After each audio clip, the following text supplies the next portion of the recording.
Détecter les talents sur les plans culturels et artistiques dans le rang des élèves, les travailler pour faire de demain de grandes stars dans les secteurs de la musique, danse, théâtre et des arts plastiques, c'est l'objectif que vise le gouvernement en initiant le programme des classes culturelles. Pour la phase initiale expérimentale de ce programme, 89 établissements scolaires publics et privés sont choisis sur l'ensemble du territoire national, soit une école au moins par commune. D'abord, les 117 communes sont impactées et dans chaque commune, en dehors de la commune de Cotonou, il y a un établissement pilote. Et donc, c'est un établissement central qui est choisi pour animer, pour l'animation de ces classes. Et tous les autres établissements publics comme privés, n'est-ce pas, sont donc ont la possibilité d'envoyer les apprenants qui désirent prendre part à ces classes-là dans l'établissement retenu. À Cotonou, c'est tous les arrondissements, les 13 arrondissements, n'est-ce pas, et sont impactés par ces classes-là. Donc voilà comment nous en sommes arrivés à 89 établissements. Donc oui, les privés comme les publics ont la possibilité d'envoyer les apprenants dans ces classes culturelles. Ce programme, qui est entré dans sa phase opérationnelle depuis le vendredi 3 février 2023, réjouit certains chefs d'établissement qui pensent que le gouvernement a vu juste, puisque selon eux, la culture et les arts, à l'instar des sciences physiques et mathématiques, peuvent aussi nourrir son homme, mais aussi et surtout peuvent être le socle de développement durable. Il faut reconnaître qu'au sortir de la conférence des forces vives de la nation en février 1990, je pense que malheureusement nous avons connu la disparition de ces classes que nous appelions en ce temps la coopérative scolaire, dont les merveilles ne sont plus à démontrer. Donc je pense que c'est la renaissance de tout ça là aujourd'hui. Donc on peut se frotter les mains de satisfaction.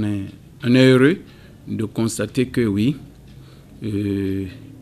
ces classes s'éveillent à nouveau et que bon, nos apprenants d'aujourd'hui ont l'opportunité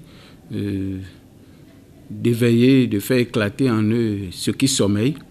Je pense qu'aujourd'hui, il n'est de secret pour personne que, parlant d'économie, la culture en est une, et qu'on peut réussir sa vie avec la culture. Donc c'est une bonne chose que cette classe culturelle soit de retour dans nos espaces scolaires. Pour Noël Dassou, promoteur d'écoles privées, il s'agit d'un programme ambitieux, théoriquement séduisant, mais qui malheureusement, dans la pratique, sera confronté à un certain nombre de difficultés, notamment au niveau des écoles privées. Il faut d'abord, pour que ça marche dans les établissements privés, il faut les infrastructures. Qui va les installer? C'est aux frais de qui, les infrastructures? Où d'abord? Est-ce que les établissements privés ont l'espace pour ces infrastructures? Qui va prendre en charge le coût?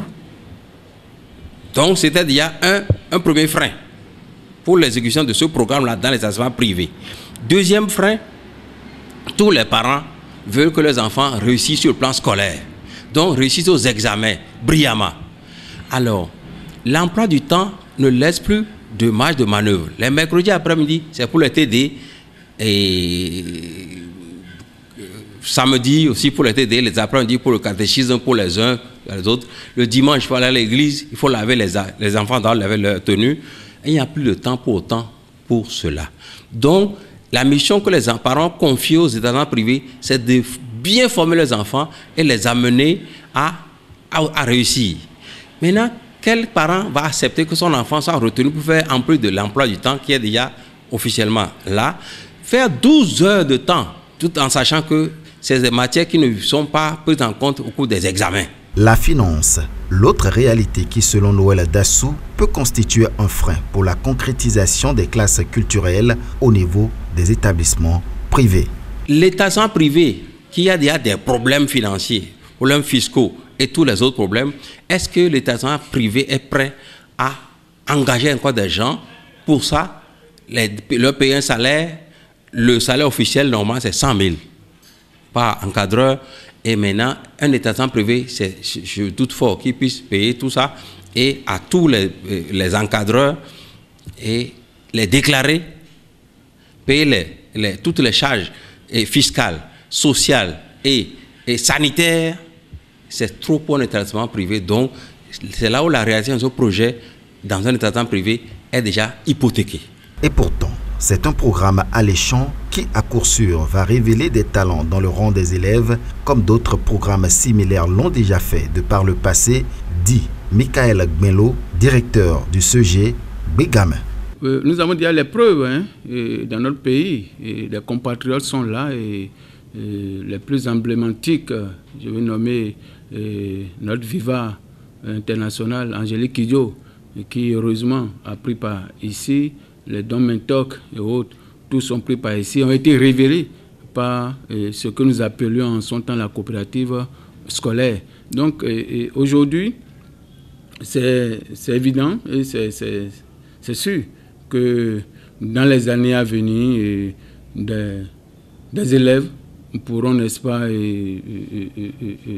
se réaliser à partir de ces activités. Et vous avez entièrement raison. La vie, pour réussir dans la vie, ce n'est pas seulement l'école. Ça passe par le sport. On peut passer par le sport et réussir, par la musique pour réussir. Angélique Kidjo, c'est un cas à part.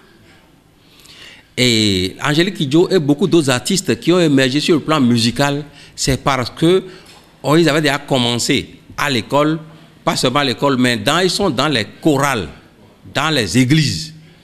Donc les chorales des églises, tous ces groupes-là forment les enfants. À l'école, il n'y a pas trop le temps pour ça. Pour le moment, ce programme n'est qu'à sa phase expérimentale. Espérons que les dirigeants et le coordonnateur du projet tiennent compte de toutes ces réalités énumérées et bien d'autres encore pour faciliter le déroulement du programme dans tous les établissements scolaires en permettant aux enfants de ne pas être trop acculés dans leur emploi du temps.